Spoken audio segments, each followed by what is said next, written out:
Dahil wala tayong maisipang gawin ngayong araw na ito, naisipan ko na lang na dalawin yung kapatid ko. At nagdala na nga rin pala ako ng pagkain namin at inumin mga palangga. At magpipiknik daw kami. So ayun na nga po mga loves, nakasakay na rin tayo ng shuttle bus. At yung kapatid ko ay kanina pa nag-aantay. Siguro mahigit 1 oras na at ngaw-ngaw na ng ngaw-ngaw sa akin kung nasaan na daw ako. Malayo kasi ako mga palangga sa beach. Mga 1 oras din yung biyahe ko bago makarating ng beach. Ganon kalayo yung inuuwian ko. Kaya dahil nga beach lover din naman tayo, kaya for the go pa din tayo kahit medyo napakainit na mga araw na yan. Sa totoo lang tama rin talaga ako mga palanggang pumunta ng napakalayo. Pero dahil nga love ko yung kapatid ko na yan kahit lagi kami nag-aaway na para kaming aso at pusa. Love ko pa rin yan kaya sige pagbigyan natin siya. At ayan na mga loves, kung makikita ninyo yung park na yan, bagong develop lang po yan at katatapos lang po nilang gawin. So ayan na nga po, ang laki na ng pinagbago. Yung last time na pumunta ako dito, talagang ang laki-laki po ng pinagkakaiba. Wala pa pong ganyan. So ngayon, napakaganda na mga my loves, kaya pala ang dami-dami ng pumupunta dito. So ayun na nga po at malapit na tayo.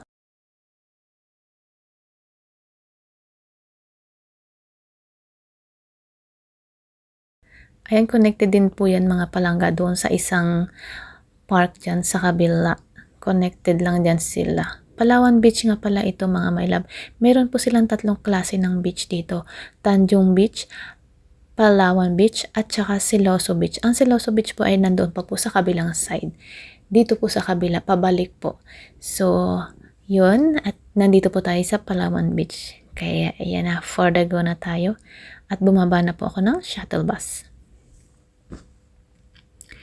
Actually, mga palangga, bigla akong napatigil ng mga oras na yan. Bakit ako bumaba doon? Naisip ko parang mali yung binabaan ko. Dapat hindi pa muna ako bumaba dyan sa station 1 na yan. Dapat doon ako bumaba sa unahan pa. Pero wala na tayong magagawa mga my loves. Iniwan na tayo ng bus. Hindi ko naman yan kayang habulin na at ako ay may bit-bit-bit-bit pa. Wala naman tayo sa Pilipinas para magpara pa. Walang ganon dito mga my love sa abroad. Hindi tayo pwedeng pumara kahit saan. Kaya hinayaan ko na lang na tumakbo yung bus. Hindi ko na hinabol. Total, sanay naman tayong iniiwan. Hoy, joke lang. So, ayun na nga mga my loves. Nandito na tayo.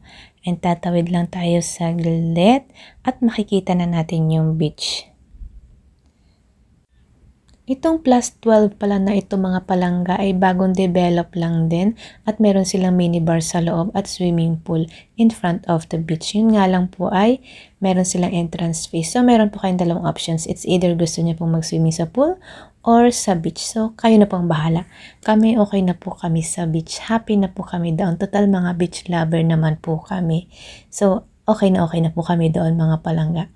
So yun na mga palangga. Nandito na tayo. Mas maganda pa rin ang beach at mas healthy ang beach.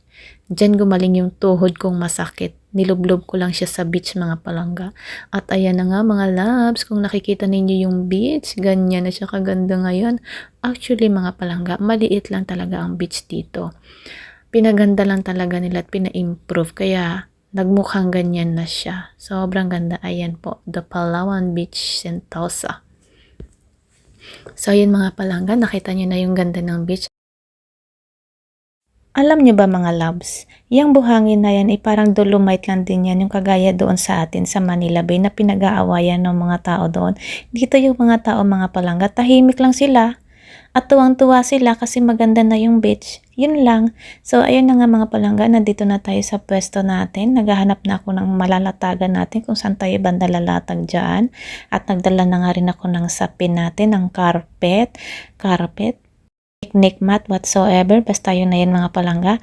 At yan na nga rin yung time na hinahanap ko yung kapatid ko kung nasaan na siya. At nandun daw siya sa bridge na yun. Kung natatanaw nyo yun. Kaloka yan. So, ayun na nga mga palangga, after 100 years, nakarating na rin tayo ng island, ng beach. At ayan na nga, nakapag-aura na si Inday. Ayan siya mga my loves, akala mo naman, wine yung iniinom niya, juice lang pala yan. Feel mo girl. So, ayun na nga mga loves, after namin magpahinga ng kapatid ko, ay nag-aayaan na rin kami na mag-aura-aura at naligo. So, yun lang. Bye!